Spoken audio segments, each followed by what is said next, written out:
Hello all, thanks for joining us here at Warehouse and Operations as a Career. I'm Marty, and I thought we'd talk about a few things today that are sometimes overlooked, or maybe it's just things we don't realize are so important. First, I want to mention wheel chocks. If you're not familiar with a wheel chock or a big block of, how do I describe it? I guess most of them are shaped like a wedge, usually made of a hard rubber that's placed in front of the rear wheels of a trailer that's backed up against our loading docks. Their purpose is to keep the trailer from creeping or rolling forward when we're working inside it or driving equipment in and out of it. They're really important and required to be in place. Wheel chocks are actually mentioned in the OSHA Standard 29 CFR 1910.178. 1910.178K1 reads, "The brakes of highway trucks shall be set and wheel chocks placed under the rear wheels to prevent the trucks from rolling while they are boarded with powered industrial trucks."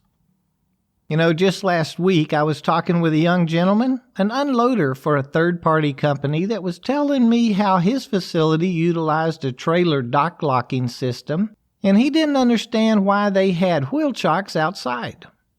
He explained that someone was supposed to check the yard every so often and make sure the drivers were using them. Now, I've worked around 3 or 4 different types of dock locks, some of them being really cool and pretty high-tech. I used one system that before the dock plate could even be raised, the dock door had to be opened to a particular height that actually had a laser sensor to confirm that it was clear. Once that was confirmed, the system would check that the lock had been engaged and had secured the ICC bar on the trailer. If you're not familiar with an ICC bar or DOT bar, I've also seen them referred to as a rabbit bar. They may go by many different names, I guess. Anyway, in 1953, the Interstate Commerce Commission mandated their use on trailers to prevent underriding or a car being able to run up under the rear of a trailer. And they just so happened to make perfect latch points for dock locking systems. So yes, dock locking systems are great tools. They can also help prevent a driver mistakenly pulling away from the dock before everyone or our equipment have cleared the trailer. Now, their flaw, in my experience, is that they can be overrode or disabled. Sometimes for legitimate reasons, but sometimes because they can be a nuisance to us. If our light system is malfunctioning or the locking mechanism is not working properly, anyone with a key can disable them. I'm straying off topic a little, but the short answer is yes, our dock locks are great. But I always rely on wheel chocks as well, and you should too. It's an inexpensive tool that just adds to our safety, and in many instances, it's the standard, rule, or law, whatever you want to call it. If your facility's written program states that they are being used, use them. Always. And for every load. I myself always confirm a trailer is chocked before I'll even open its door. If our facility does not have a dock locking system, well, the question is moot. We must be using them. As an employee, don't rely on someone else to confirm it for you. Check it out before you raise the door. And as a supervisor, you need to have a written procedure for their use, documentation that everyone knows the process, and some sort of a checkpoint in place to protect your associates. If you've ever dropped a pallet jack or forklift to the ground or seen a trailer pull away from the dock with a piece of equipment or an employee inside it, you know what I'm talking about. It's not a good gut feeling when it happens. Another tool that more and more buildings are using are glad hand locks or air brake locks. Their actual purpose are to prevent a driver, or I guess the wrong driver even, from pulling a trailer out before we've finished working with it. It's a lockout device that acts as a harness around the air intake valve of the emergency brake system. Units are immobilized because the lock must be removed before the airline can be reconnected to it. They're simple to put on and can be installed and removed in just seconds. A cylinder lock prevents removing them without the key. Now, they're not really an alternative to wheel chocks. Their sole purpose is to help eliminate the possibility that a driver will pull out our trailer before we've closed the door and released it. All of these are great safety tools. They each have their purpose. Sometimes we as employees and us supervisors get complacent and try to interchange their purposes. Don't. We know what each are used for, and we know their purpose. Of course, we can rationalize anything to ourselves, but it's not going to change the rules. Follow them, and they'll each help keep us safe. A few other things we sometimes don't think so much about is our daily reporting. Now, when I say daily reporting, I'm not talking about the company's reports that our supervisors may have to fill out every day. I mean things like our equipment pre-trips, our near-miss reporting. And I hope we all have a near-miss program at our workplace. Our startup meetings, we need to look at them as another way to report things. I guess you could say report our thoughts. But seriously, these things can get old to us. We have to fill out a pre-trip for every piece of equipment we operate each shift. It gets old. Please don't just pencil whip them. Last week, during an incident investigation, and nothing major happened, but a bump to the equipment resulted in the last week's worth of pre-trips needing to be pulled. The individual that had the incident had completed his that morning, but it was discovered the previous operator had not performed a pre-trip for the prior shift. He received a corrective action for not following procedure. Oh, and a selector at another facility had gotten into the habit of just checking OK all the way down the list each night. The maintenance department caught it and questioned his commitment to his supervisor.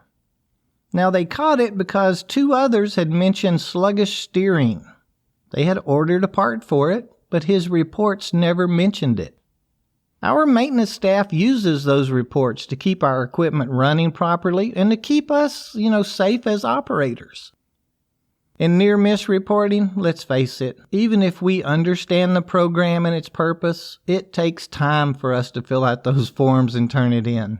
But by taking those couple of minutes, and, really it only takes us a couple of minutes, we could be saving ourselves hours, days, or even weeks of being off work should those same circumstances turn into an incident or an accident. And if not to ourselves, but maybe a coworker. And we're not going to feel good about that. Take those couple of minutes and fill out the forms so the actions can be discussed and we can prevent them from happening again. And let's talk about our startup meetings. If I could encourage us as employees and supervisors to up our game with only one thing that could help us be more successful, it would be to participate and be involved during our daily meetings or our weekly safety meetings. I know some of us don't like speaking up or being noticed, but this is where our entire shift can really shine. Not only can we put some safety information out there, but we can increase our productivity and efficiencies by collaborating and sharing during these meetings. Yes, our supervisors run the meetings, but as we've mentioned before, they will appreciate our input. You'll be surprised how the conversations will grow. Someone just has to start them. Last month, I was over at I'd call it a medium-sized facility, and had the opportunity to stand in at a daily startup meeting. The supervisor gave his shift of, I think there was around 12 or 13 people, the inbound case count for the day, and talked about how congested the front docks could be that day with the shipping department still finishing up, and encouraged everyone to stay focused all day. When he asked if there were any questions, I raised my hand. I had noticed a pallet jack with a red battery in it. It looked older, and it appeared everyone was shying away from it. When the supervisor acknowledged me, I asked about that battery. Why was it different? Well, everyone had something to say about it. 2 or 3 people said it was slower and how it'd start to smell kind of funny after an hour of use. The supervisor didn't know anything about it. Had no idea. No one had ever stated such on their pre-trips, as they had all just been avoiding it. Before I left that day, I noticed that the maintenance department had removed that battery from the equipment and had it tagged to go out to be rebuilt. Bring something to every meeting. That's how we learn and how things can be improved. We're on the floor, and I assure you our expertise will be appreciated by our management teams. Let's see, what else? There's so many little things that are important.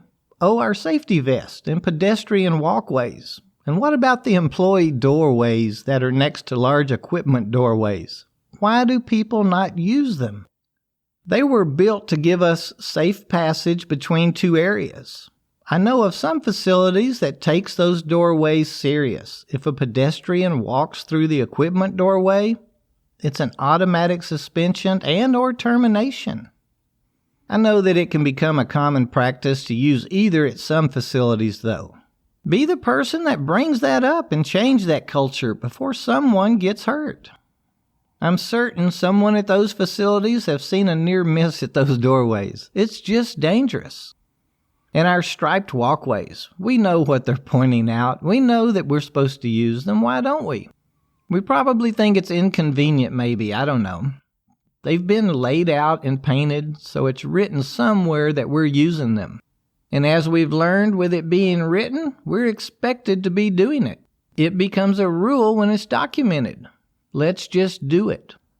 And our safety vest. I hate my safety vest. I'm kind of a big guy, and I don't like the way I look in a bright yellow vest, but I wear it. I had a safety manager give me a call last Monday. He had ran across several unloaders working at a facility without their vest on. The written rule over there is that while inside the trailer, one does not have to wear their vest, but anytime they're outside the trailer, it must be on. They had gotten busy, forgot, and were running pallets that, they'd stacked out of the truck and onto the docks. Just wear them. They'll keep us safer. And since we're wearing them in the first place, it's a rule that we wear them. Today we've talked about a lot of things that tend to, not be taken serious enough sometimes. From something as important as wheel chocks to prevent trailers from creeping with us to things as simple as our safety vest. They're all important, ladies and gentlemen. They're written procedures. There's rules about them, and it's so important to remember that we are being paid to follow those rules. It's part of the job that we've committed to. Well, guess I ought to wrap this up for today. I hope you stop by again next week. And if you'd like to share a comment or suggest a topic, just send it over to host@warehouseandoperationsasacareer.com. And check out our pictures on Instagram at WAOC Podcast. And as you know, we're always on the feeds over at, use that little @ WHSEANDOPS on both Facebook and Twitter. Be safe out there. Remember, the rules we've learned are to help keep us safe.